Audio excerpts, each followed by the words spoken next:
François-Henri Benamias. On peut dire que personne n'avait vu venir. Il grandit à Paris en mode glandeur activé, super cancre à l'école, il rate le bac parce qu'il ne pense qu'au golf. À 18 ans, il est même joueur professionnel. Mais bon, c'est pas Tiger Woods non plus. Donc là, je vous résume grossièrement. À un moment donné, un de ses potes lui dit faudrait trouver un vrai métier. Révélation incroyable, celui qui s'éclatait dans le golf s'éclate aussi dans le luxe.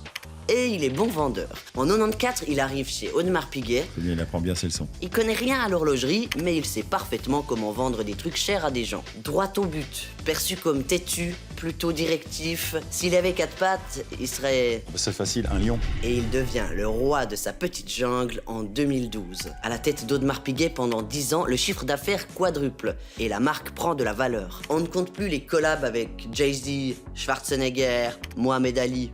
Ah, il lui a même laissé une paire de gants, lui. Son bon Dieu, Maître Yoda. Son autre père... Do or do not. There is no try. Et c'est sans doute en vendant des montres à plus de 50 000 balles depuis la vallée de Joux et en travaillant son swing depuis le toit de son entreprise qu'il a eu une idée pour sa retraite. Et si on rendait le capitalisme plus humain? Et le lion eut ainsi l'idée de partager le butin avec la gazelle.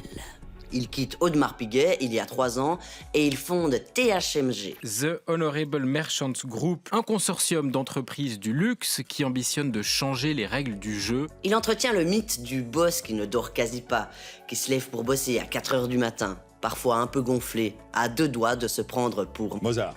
Son storytelling, venu de rien, arrivé tout en haut. François-Henri Benamias. À la tête d'Audemars Piguet, vous avez boosté son chiffre d'affaires 4 fois plus en 10 ans. Est-ce que pendant le même temps, l'entreprise est devenue 4 fois plus humaine ?